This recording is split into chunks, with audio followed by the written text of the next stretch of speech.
بسم الله الرحمن الرحيم. عاملين ايه؟ ان شاء الله دايما تكونوا بخير يا رب. تعالوا هنروح رحلة شيقة مع بعض. احنا حاليا فين؟ احنا فين دلوقتي؟ على كورنيش النيل في الاقصر. بصوا اللي على ايدكم الشمال ده معبد الكرنك، اكبر معبد مفتوح على مستوى العالم. يبلغ مساحة الكرنك 247 فدان. تخيلوا كده.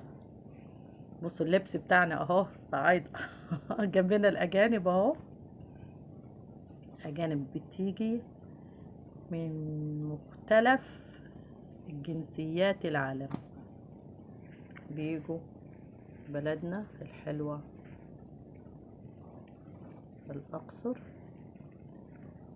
اهو احنا ماشيين كده على الكورنيش في طريقنا لمتحف التحنيط. بصوا هننزل دلوقتي على ايدك الشمال انت وكده داخلة، هتلاقي النيل. حاجة لا توصف، في جمال النيل لا يوصف. احنا ونازلين كده في طريقنا لمتحف التحنيط. انا رجعت بالكاميرا تاني اهو. اهو الكرنك اللي هناك ده، والنيل وغروب الشمس. اهو الكرنك، وادي المسلة. شايفين المسلة دي؟ شايفين النخيل؟ هنا بقى متحف التحنيط، هننزل ونشوف بنفسنا. اللي ما دخلش متحف التحنيط فاتوا كتير. تعالوا بس ملحوقة مع بعض ونتفرج مع بعض. المتحف التحنيط حاجة فوق فوق الخيال.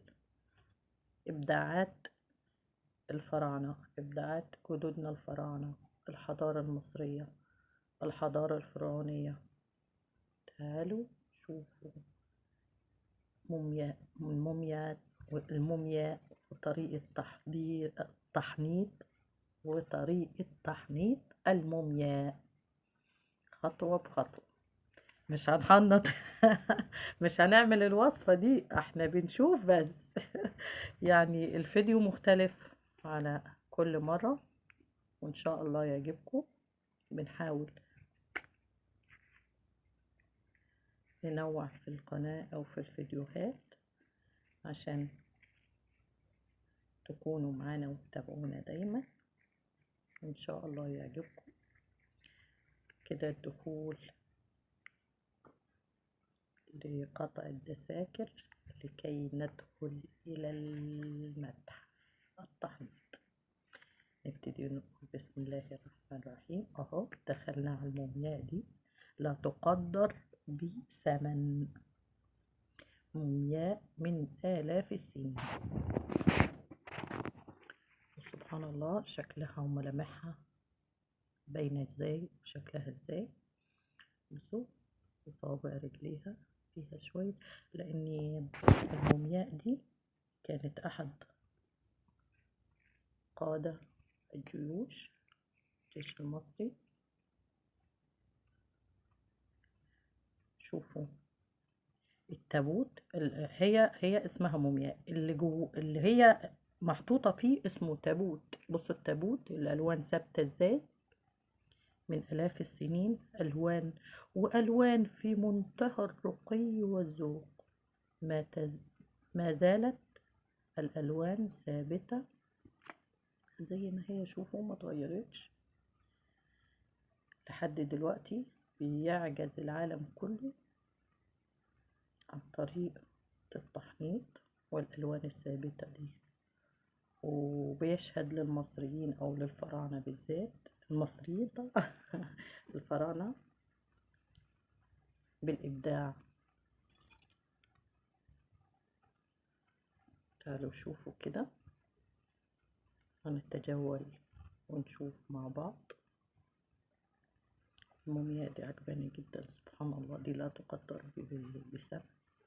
وانت قاعدة، المكان جميل جدا وهادي،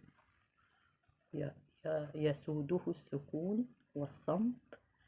شوفوا يا جماعة القوارير دي أو ال- العلب دي أو الحتة دي محطوط فيها ايه بقى؟ أعضاء المومياء وتفريغ محتوى الأعضاء ومحتوى البطن من أمعاء، من أمعاء، من كل حاجة، من فشة، من كل الرئة طبعا، احنا بنهزر. شوفوا بقى القرد ده برضو محنطينه، وهنا هتلاقوا أدوات التحنيط، وهتلاقوا ستيكر مكتوب عليه ازاي والأدوات ازاي، والمثل المومياء دي ليها بقى لها كام سنة، وفكرة أو نبذة مختصرة عنها.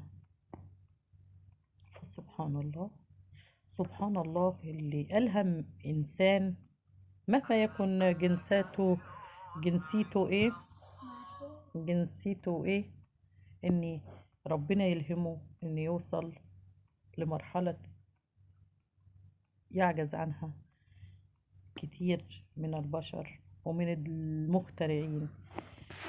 كده احنا طلعنا من الناحية الخلفية للمتحف. بصوا، بتطل على النيل، المنظر روعة روعة روعة، حاجة في منتهى الإبداع. سبحانك يا الله.